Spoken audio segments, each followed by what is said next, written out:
चलिए दोस्तों, तो मैं वीर एक बार फिर से स्वागत करता हूं आपका आपके अपनी यूट्यूब चैनल एग्ज़ाम ऑफिशियल में। तो दोस्तों यहाँ पर हम लोग देखेंगे आज का सेट नंबर आज का है 8वां जीके क्विज क्वेश्चन का 8वां सेट है, ठीक है। ओके, फिर हम लोग चलिए देख लेते हैं, बिना किसी देरी के शुरू करते हैं। तो जैसा कि आप सभी को पता है कि जो क्वेश्चन हम लेते हैं यहाँ पर वो बहुत ही इंपॉर्टेंट क्वेश्चन है और जो पिछले परीक्षाओं में पूछे जा चुके हैं उन्हीं क्वेश्चंस को लेते हैं, और जो आगे आने वाले परीक्षाओं में पूछे जाने वाले होते हैं या फिर जिनकी संभावना सर्वाधिक होती है उन्हीं क्वेश्चन को हम शामिल किए हैं, ठीक है दोस्तों। तो चलिए दोस्तों हम लोग शुरू करते हैं देरी के। तो यहाँ पर दोस्तों पहला क्वेश्चन कर रहा है दोस्तों कि अलमाटी बांध किस नदी पर बना हुआ है? गोदावरी नदी पर, कावेरी नदी पर, महानदी पर या कृष्णा नदी पर। यहाँ पर 4 ऑप्शन दिया है दोस्तों, तो इसमें सबसे सही आंसर कौन सा होगा दोस्तों? ऑप्शन नंबर डी, किस नदी पर? कृष्णा नदी पर। अलमाटी बांध किस नदी पर बना है? कृष्णा नदी पर। ओके दोस्तों, चलिए दोस्तों फिर अगला क्वेश्चन देख लेते हैं, क्वेश्चन नंबर 2। क्वेश्चन नंबर 2 कह रहा है दोस्तों कि भारत का कौन सा राज्य केसर का सबसे बड़ा उत्पादक राज्य है? दोस्तों आप सबको पता होगा केसर बहुत ही महंगा मिलता है, बहुत ही ज़्यादा महंगा। तो इसका सबसे बड़ा उत्पादक राज्य कौन सा है, ठीक है। तो कौन सा है दोस्तों? यहाँ पर 4 ऑप्शन है, जम्मू और कश्मीर है, केरल है, बिहार है, असम है। तो इसका सबसे सही आंसर है दोस्तों ऑप्शन नंबर ए, क्या? Jammu and Kashmir. Okay okay दोस्तों, चलिए फिर अगला क्वेश्चन देख लेते हैं दोस्तों। क्वेश्चन नंबर 3 क्या कर रहा है? क्वेश्चन नंबर 3 कर रहा है दोस्तों कि परमाणु बम की खोज किसने की? एडिसन ने किया था, आटोहन ने किया था, अल्बर्ट आइंस्टाइन ने किया था या फिर लॉर्ड रदरफोर्ड ने किया था? तो किसने किया था? तो इसका सही आंसर है दोस्तों ऑप्शन नंबर बी, किसने किया था? आटोहन ने किसका खोज किया था? परमाणु बम का। जबकि एडिसन ने विद्युत बल्ब का खोज किया था, जो हम लोग जलाते हैं। थॉमस अल्वा एडिसन का पूरा नाम है विद्युत बल्ब। ये भी क्वेश्चन पूछता है कि विद्युत बल्ब का खोज किसने किया था? तो यहाँ पर कौन सा उत्तर होगा दोस्तों? एडिसन, ठीक है। और जैसा कि हमने इसके पिछले वाले प्रैक्टिस में बताया था कि अल्बर्ट आइंस्टाइन थे भौतिक शास्त्री थे या समाज शास्त्री थे या फिर क्या थे? तो क्या थे? भौतिक शास्त्री, ठीक है। इन्हें मत भूलिएगा, ठीक है दोस्तों। तो अगला क्वेश्चन देख लेते हैं। अगला क्वेश्चन कह रहा है दोस्तों कि वे दो प्रमुख नदियां कौन सी हैं जो अमरकंटक पठार से निकलती हैं परंतु अलग अलग दिशा में बहती है, ठीक है। जो अमरकंटक के पठार से तो निकलती है लेकिन अलग अलग दिशाओं में बहती हैं। अमरकंटक का पठार कहाँ है? जो छत्तीसगढ़ और झारखंड वाला एरिया है वहाँ पे है अमरकंटक का पठार। थोड़ा सा मध्य प्रदेश, छत्तीसगढ़, झारखंड लेकर के है। तो यहाँ से 2 नदियाँ निकलती है, जो एक इधर बहती है, एक इधर बहती है। तो कौन कौन सी नदियाँ हैं वो? इसमें 4 ऑप्शन दिया गया, चंबल बेतवा है या फिर चंबल और सोन है या नर्मदा और बेतवा है या फिर नर्मदा और सोन है। तो यहाँ पर इसका सही आंसर है दोस्तों ऑप्शन नंबर सी, नर्मदा और बेतवा। जैसे इधर इसके पूर्व में या फिर उत्तर साइड में कह सकते हैं, अमरकंटक के उत्तर में बता है चंबल, बेतवा, केन, सिंध, यानी कि बेतवा भी इधर ही बह रही है। और जो नर्मदा है, नर्मदा ये आपको पता है कि गुजरात, मध्य प्रदेश होते हुए गुजरात में आके इधर अरब सागर में गिर जाती है, ठीक है। खंबात की खाड़ी में गिर जाती है, ठीक है। तो सबसे सही आंसर है ऑप्शन नंबर सी, नर्मदा और बेतवा। ओके दोस्तों, अगला क्वेश्चन देख लेते हैं। Question number 5, sorry question number 5 कह रहा है दोस्तों कि डॉक्टर सीवी रमन को किस विषय में नोबेल पुरस्कार दिया गया था? साहित्य में, रसायन शास्त्र में, औषधि विज्ञान में या भौतिक विज्ञान में? तो आपको सभी को पता है दोस्तों कि भौतिक विज्ञान के लिए इनको नोबेल पुरस्कार दिया गया था, ठीक है दोस्तों। ओके दोस्तों, चलिए दोस्तों फिर अगला क्वेश्चन देख लेते हैं दोस्तों। इससे पहले कि मैं कुछ बोलूं, सब्सक्राइब कर दीजिएगा चैनल को, और अच्छा लगे तो लाइक भी कीजिएगा और अपने उन सभी दोस्तों को शेयर कीजिएगा जो तैयारी कर रहे हैं। हम ऐसे ही रोज का रोज एक एक सेट आपको देते जाएंगे जब तक कि एग्जाम नहीं आ जाता है। अर्थात अगर 2 महीने बाद होता है तो आपका 60 प्रैक्टिस सेट हो जाएगा, 3 महीने बाद होता है तो 90, मतलब जितना होता जाएगा हम आपको डेली का डेली देते जाएंगे, डेली का डेली एक एक सेट बना के देते जाएंगे। आप लोग तैयार करते जाइएगा, देखिएगा आप लोग इतना मेच्योर हो जाएंगे कि जीके जीएस का कोई भी क्वेश्चन आप लोग छोड़ेंगे नहीं अगर आ गया तो, ठीक है दोस्तों। तो चलिए दोस्तों फिर अगला क्वेश्चन देख लेते हैं। क्वेश्चन नंबर 7, सॉरी दोस्तों क्वेश्चन नंबर 6 7 हमने डिस्क्राइब नहीं किया। क्वेश्चन नंबर 6 है कि दोस्तों कि अल्फांसो है क्या है? आम की एक किस्म है, सेब की एक किस्म है, या गुलाब की एक किस्म है, या अंगूर की एक किस्म है? तो इसका सही आंसर क्या है दोस्तों? ए, इसका सही आंसर है आम की एक किस्म है, क्या? अल्फांसो, ठीक है। अगला क्वेश्चन देख लेते हैं। अगला क्वेश्चन कह रहा है दोस्तों कि अंतिम मुगल सम्राट था? औरंगजेब था, बहादुर शाह जफर था, वाजिद अली शाह था, मोहम्मद सारंगीला था? दोस्तों ये क्वेश्चन इतनी बार पूछ चुका है, ये क्वेश्चन हम बता भी नहीं सकते। जैसा कि सभी को पता होगा, इसका सही आंसर है बी, बहादुर शाह जफर, 7वां का, ठीक है। ओके, अगला क्वेश्चन देख लेते हैं दोस्तों। अगला क्वेश्चन है क्वेश्चन नंबर 8। क्वेश्चन नंबर 8 कह रहा है दोस्तों कि आयतन के अनुसार वायु में 78% है, सबसे ज़्यादा कौन सी गैस पाई जाती है? ऐसे ऐसे ही पूछ सकता है कि वायुमंडल में सबसे ज़्यादा कौन सी गैस से पाई जाती है? ऑक्सीजन, हीलियम, नाइट्रोजन या हाइड्रोजन? तो इसका सही आंसर क्या है दोस्तों? नाइट्रोजन। क्या? नाइट्रोजन। ठीक है, तो ऑप्शन नंबर सी। ओके, अगला क्वेश्चन देख लेते हैं, क्वेश्चन नंबर 9। क्वेश्चन नंबर 9 है दोस्तों कि पिंग पोंग कूटनीति का संबंध निम्नलिखित में से किस देश से है? क्या? पिंग पोंग किस देश से संबंधित है? म्यांमार से, जापान से, ताइवान से या चीन से? किससे संबंधित दोस्तों? तो यहाँ पर नाम से ही स्पष्ट हो जाता है, पिंग पोंग यह चीन से संबंधित है। किससे? चीन से। ओके दोस्तों, तो अगला क्वेश्चन देख लेते हैं, क्वेश्चन नंबर 10। क्वेश्चन नंबर 10 है दोस्तों, शक संवत जो 78 ईस्वी से शुरुआत होता है क्या प्रकट करता है? कनिष्क क्या प्रारंभ करता है या प्रकट करता है? कुछ भी। कनिष्क का शासन प्रारंभ करता है, या फिर हंस की समृद्धि, शिवाजी का शासन, या चंद्रगुप्त का शासन? तो इसका सही आंसर है दोस्तों कि कनिष्क का शासन आरंभ करता है, क्योंकि यहीं से कनिष्क का शासन प्रारंभ होता है। ठीक है, 78 ईस्वी से। ठीक है, शक संवत जहाँ से शुरुआत होता है वहीं से कनिष्क का शासन प्रारंभ होता है। ओके, अगला क्वेश्चन देख लेते हैं। अगला क्वेश्चन है क्वेश्चन नंबर 11। क्वेश्चन नंबर 11 कह रहा है दोस्तों कि भारत में काली मिट्टी के क्षेत्र कहाँ तक सीमित है? क्या? काली मिट्टी के क्षेत्र कहाँ तक सीमित है? गंगा के मैदान तक, मध्य दक्षिणी क्षेत्र तक, हिमालय के क्षेत्र तक, या पूर्वी डेल्टा के क्षेत्र तक? तो इसका सही आंसर क्या होगा दोस्तों? मध्य दक्षिणी क्षेत्र तक। कहाँ? मध्य दक्षिण, यानी कि जो दक्षिण का क्षेत्र है उसके मध्य, उसका जो मध्य भाग है वहां तक है काली मिट्टी का विस्तार। ठीक है, अगला क्वेश्चन देख लेते हैं, क्वेश्चन नंबर 12। क्वेश्चन नंबर 12 है दोस्तों कि भारत की राष्ट्रध्वज के चक्र में कितने स्पोक हैं? कितने स्पोक हैं? तो इसका सही आंसर होगा दोस्तों 24। यानी स्पोक का अर्थ है तीली, वो जो तीलियां होती है, जैसे ये मान लीजिए सॉरी, मान लीजिए ये चक्र है, चक्र में कितनी तीलियां हैं ऐसे ऐसे रहती है ना, इसी को स्पोक कहते हैं। तो ये कितनी होती है? 24। ठीक है दोस्तों। ओके, अगला क्वेश्चन देख लेते हैं। अगला क्वेश्चन है दोस्तों कि सबसे पहली रेलवे लाइन किसके शासनकाल में निर्मित हुई थी? या दोस्तों इस क्वेश्चन को हमने इतनी बार बताया कि हम अब क्या क्या ही क्या बोले हम। तो इसका सबसे सही आंसर है लॉर्ड डलहौजी, डी, 1853 में। ठीक है दोस्तों, ये कई बार ही पूछ चुका है, हमने कई बार बता दिया। इसमें पहले ही बताया मैंने कि इसमें वही क्वेश्चन शामिल है जो पहले पूछे जा चुके हैं, और एक बार नहीं कई बार पूछे जा चुके हैं। इसीलिए इन प्रश्नों का अगले एग्जाम्स में आना संभावना ज़्यादा बढ़ जाती है इन प्रश्नों की। ठीक है, तो अगला क्वेश्चन देख लेते हैं, क्वेश्चन नंबर 14। क्वेश्चन नंबर 14 है दोस्तों कि 14 है कि एंडोस्कोपी किस घटना पर आधारित है? पूर्ण आंतरिक परावर्तन पे, व्यतिकरण पे, विवर्तन पे, या ध्रुवण पे? तो इसका सही आंसर है ए, पूर्ण आंतरिक परावर्तन पे। ठीक है दोस्तों, अगला क्वेश्चन देख लेते हैं, क्वेश्चन नंबर 15। क्वेश्चन नंबर 15 कह रहा है दोस्तों कि किस राष्ट्रवादी नेता ने जर्मनी और ब्रिटेन के युद्ध को ऐसे ऐसे दैवीय अवसर के रूप में देखा जो भारतीयों को लाभान्वित कर सकता था, भारतीयों को लाभ पहुंचा सकता था? किसने देखा था? तो यहाँ पर सही आंसर होगा दोस्तों सुभाष चंद्र बोस ने। किसने? सुभाष चंद्र बोस ने, ऑप्शन नंबर बी। ठीक है, ओके, अगला क्वेश्चन देख ले, क्वेश्चन नंबर 16। क्वेश्चन नंबर 16 करा दोस्तों, दिल्ली का सुल्तान जो भारत में नहरों का सबसे बड़े नेटवर्क के निर्माण के लिए प्रसिद्ध है, तो कौन है? इल्तुतमिश है, गयासुद्दीन तुगलक, फिरोज शाह तुगलक, या सिकंदर लोदी? कौन है दोस्तों? तो इसका सही आंसर है फिरोज शाह तुगलक। कौन? Firoz Shah Tughlaq, option number C. अगला देख लेते हैं क्वेश्चन। अगला क्वेश्चन है, निम्नलिखित में से कौन सा तारा पृथ्वी के सबसे निकट है? ध्रुव तारा, अल्फा सेंचुरी, सरियस, या सूर्य? कौन है दोस्तों? आंसर बताइए आप लोग। इसका सबसे सही है सूर्य। ठीक है, सबको पता है कि सूर्य जो पृथ्वी के सबसे नजदीक का तारा है। और कभी कभी ऐसे पूछता है कि जो सूर्य है, सूर्य क्या है? तारा है, ग्रह है, उपग्रह है, क्या है? तो सूर्य एक तारा है। ठीक है, तो यही पूछा है कि पृथ्वी के निकट का सबसे निकट का तारा कौन सा है? सबसे निकट तारा तो क्या है? सूर्य। ठीक है, अगला question, question number 18। Question number 18 है दोस्तों कि एक लड़की बैठी हुई स्थिति में झूले को झूल रही है या फिर झूले पर झूल रही है, जब वह लड़की खड़ी होती है तो झूलने की अवधि होगी अधिक होगी, लघुत्तर होगी, यानी कम होगी, दीर्घतर यानी कि अधिक होगी, या फिर लड़की की लंबाई पर निर्भर करता है, फिर कोई परिवर्तन नहीं होगा? तो इसका सही आंसर क्या होगा दोस्तों? लघुत्तर होगी। जब लड़की झूल रही होगी तो एक समान से होगी, लेकिन जब उतर जाएगी तो धीरे धीरे कमी होगी। ठीक है, सिर्फ लड़की ने, आप ही अपने आप को रख के देख लीजिए, अगर आप झूला झूल रहे हैं, अगर झूले से उतरते हैं तो फिर धीरे धीरे कमी होती है ना। तो इसीलिए इसका सही आंसर होगा ए, लघुत्तर। ठीक है, ऑप्शन नंबर क्वेश्चन नंबर 19 देख लेते हैं।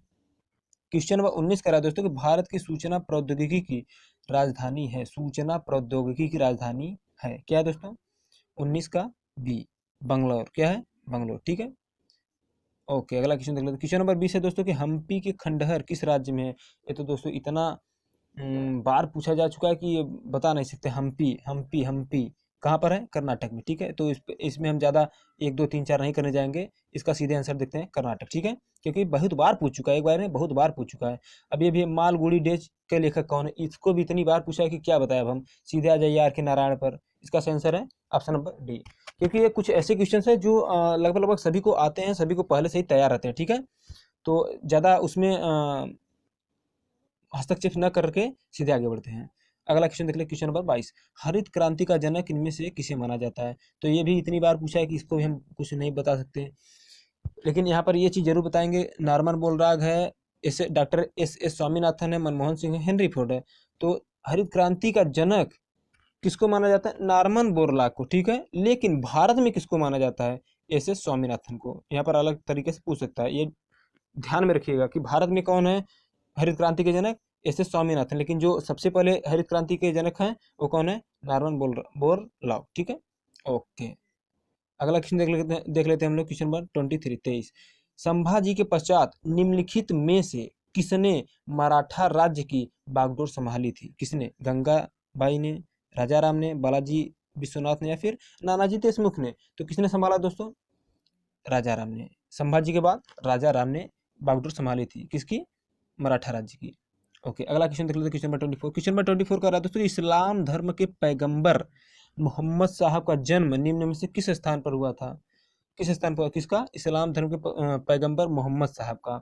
तो इसका दोस्तों इतना सिंपल आंसर है कि वो तो सभी जानते हैं, मक्का मदीना में हुआ था, मक्का में, सॉरी मदीना में, मक्का में, ठीक है, मक्का में हुआ था। अगला क्वेश्चन देख लेते हैं नंबर 25। क्वेश्चन नंबर 25 का रहा है संयुक्त राष्ट्र संघ का राजकाज की भाषाएं क्या है। संयुक्त राष्ट्र संघ की राजकाज की भाषाएं क्या, अर्थात वहां पर जो भाषा प्रयोग की जाती है संयुक्त राष्ट्र संघ में, यूएनओ में, कौन सी है। अंग्रेजी, फ्रेंच, स्पेनिश है, या फिर अंग्रेजी और रूसी है, या फिर अंग्रेजी और चीनी है, या फिर अंग्रेजी और फ्रेंच है। तो इसका दोस्तों सही आंसर है अंग्रेजी और फ्रेंच, ठीक है, यूएनओ की। अगला क्वेश्चन, क्वेश्चन नंबर 26। तो दोस्तों यहाँ पर क्वेश्चन नंबर 26 करा कि भारत एक खोज पुस्तक का नाम है, भारत एक खोज पुस्तक के लेखक कौन है। नेहरू है, गांधी है, या प्रसाद है, या फिर अंबेडकर है। तो यहाँ पर सबसे सही आंसर होगा दोस्तों ऑप्शन नंबर ए, नेहरू। कौन, Pandit Jawaharlal Nehru. Okay, question number 27 है, कुचिपुड़ी की उत्पत्ति कहाँ से हुई। कुचिपुड़ी एक नृत्य है, ठीक है। ऐसे पूछता है कि कुचिपुड़ी कहाँ की नृत्य है, केरल की नृत्य है, आंध्र प्रदेश की है, तमिलनाडु की है, उड़ीसा की है। तो इसका सही आंसर होगा दोस्तों आंध्र प्रदेश की। कहाँ की, आंध्र प्रदेश की। कुचिपुड़ी आंध्र प्रदेश की नृत्य है। ओके, तो दोस्तों हम आप लोगों को स्मार्ट वर्क तहत जो कुचिपुड़ी अर्थात हम न सिर्फ कुचिपुड़ी अर्थात जितने भी नृत्य हैं सभी नृत्यों को और सभी जैसे भूगोल के तहत जो भी आता है, बांध वगैरह, नदी वगैरह, इन सभी चीज़ों को हम आपको परोसेंगे, अर्थात आपको देंगे, ताकि आप लोग स्मार्ट वर्क करके पढ़ लीजिए, ताकि जो बार बार ये आता है प्रैक्टिस सेट में, आपको ज़्यादा भ्रमित ना होना पड़े, देख के आप क्वेश्चन बता दें। ओके, तो ये क्वेश्चन देख लेते हैं। अगला क्वेश्चन नंबर 28। क्वेश्चन नंबर 28 दोस्तों कि BARC, बार्क क्या है। बार्क क्या है, भाभा एटॉमिक रेगुलेटिंग सेंटर है, भाभा एटॉमिक रिसर्च सेंटर है, या फिर भाभा एटॉमिक रिसर्च सेंटर है, काउंसिल है, या फिर क्या है, भाभा एरोनॉटिक्स है। तो इसका सही आंसर है दोस्तों बी, 28 का बी, ठीक है, सॉरी 28 का सी है, 28 सी, भाभा इलेक्ट्रॉनिक रिसर्च सेंटर। हम यहाँ पर काउंसिल देखना भूल गए, रिसर्च सेंटर है, ठीक है, option number C. Okay, question number 29 देख लेते हैं। क्वेश्चन नंबर 29 है दोस्तों कि अरबियों ने मुल्तान को क्या नाम दिया था। मुल्तान को अरबियों ने क्या नाम दिया था। तो क्या दिया दोस्तों, स्वर्ण नगरी। इसको दोस्तों कई बार पूछ चुका है, इसलिए यहाँ पर सीधे डायरेक्ट आते हैं इस पर, न कि आपका टाइम वेस्ट करने, स्वर्ण नगरी इन सब में न वेस्ट करते हो, सीधे आंसर स्वर्ण नगरी, ठीक है। Question number 30। क्वेश्चन नंबर 30 है दोस्तों निम्नलिखित में से कौन सी पुस्तक राष्ट्रकूट के राजा अमोघ वर्ष ने लिखी थी, ठीक है। कविराज मार्ग लिखी थी, या फिर गणित सार संग्रह आदि पुराण, या सकतायन। तो क्या लिखा था दोस्तों इन्होंने, कविराज मार्ग लिखा था। कविराज मार्ग के लेखक कौन है, अमोघ। या फिर ऐसे पूछता है दोस्तों कि पुस्तक कविराज मार्ग के लेखक कौन है।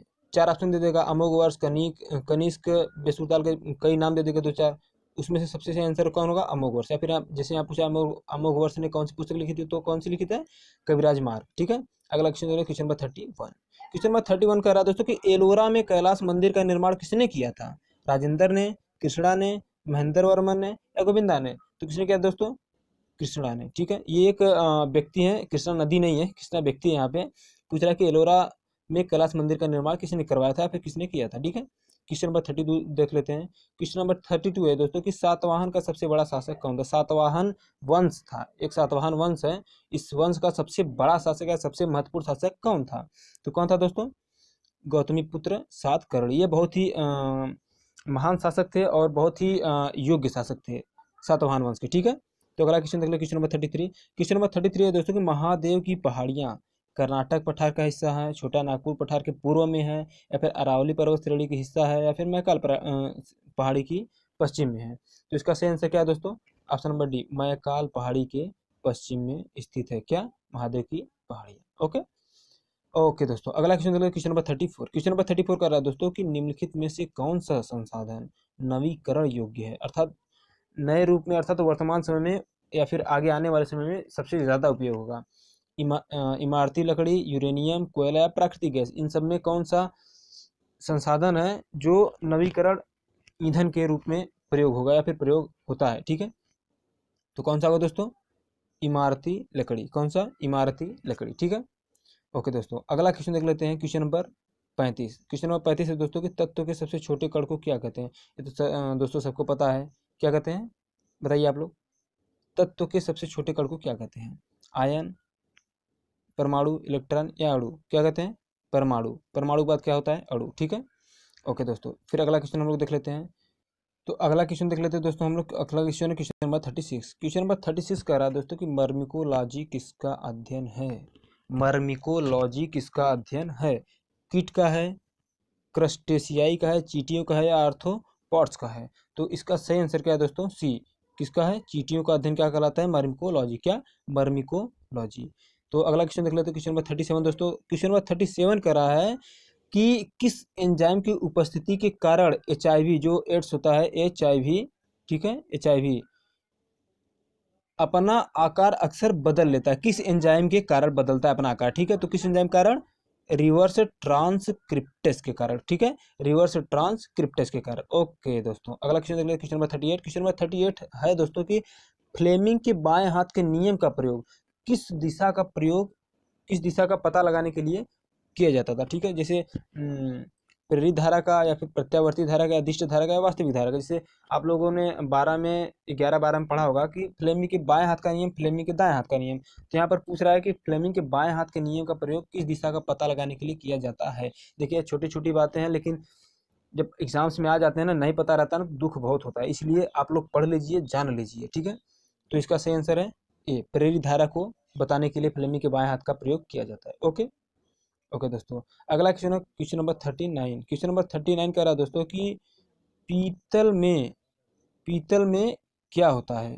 तांबा और चांदी शामिल होता है, या फिर ऐसे पूछ सकता है कि पीतल किस किस का मिश्रण है? तांबा टिन का, तांबा और निकल का, तांबा जिंक का, या फिर तांबा और चांदी का? तो 39 का क्या होगा? बी। 39 का बी है, तांबा और जिंक। क्या दोस्तों? तांबा और जिंक से बनता है क्या? पीतल, शुद्ध पीतल। ठीक है, तो अगला क्वेश्चन देख लेते हैं। अगला क्वेश्चन लास्ट क्वेश्चन है, क्वेश्चन नंबर 40। क्वेश्चन नंबर 40 है दोस्तों कि लोहे का सबसे शुद्ध वाणिज्यिक रूप है। लोहे का सबसे शुद्ध वाणिज्यिक रूप है, या फिर सबसे शुद्ध लोहा कौन सा होता है? ऐसे पूछ सकता है। जंगरोधी इस्पात, कच्चा लोहा, पिटवा लोहा, या फिर इस्पात? तो इसका सही आंसर क्या है दोस्तों? Option number C. क्या है? पिटवा लोहा। लोहे भी कई कई प्रकार के होते हैं, पिटवा लोहा, ढलवा लोहा इत्यादि, मतलब। तो उन सबको भी हम देखेंगे अगले प्रैक्टिस सेट के तहत। लेकिन यहाँ पर बस इतना जान लीजिए कि जो लोहे का सबसे शुद्ध रूप होता है, क्या होता है? पिटवा लोहा। ओके दोस्तों, तो दोस्तों उम्मीद करते हैं कि आप लोग वीडियो बहुत ही ज़्यादा अच्छी लगी होगी, और अगर अच्छा लग रहा है तो लाइक कीजिए, शेयर कीजिए, और अपने उन सभी दोस्तों को शेयर कीजिए जो तैयारी कर रहे हैं, और हमें उन्हें हमारे साथ जोड़िए। और अगर आप लोग सिविल के लिए चाहते हैं तो सिविल के लिए हमने ज्योग्राफी का ऑलरेडी वीडियो दे रखा है क्या, मतलब दे रहे हैं, धीरे धीरे एक एक करके 2 दिन पे एक वीडियो अपलोड करते हैं। अगर आप लोगों की ज़्यादा डिमांड होगी तो हम डेली का डेली एक वीडियो उसको भी अपलोड करते जाएंगे। ठीक है, तो वीडियो देखने के लिए आपका बहुत बहुत धन्यवाद।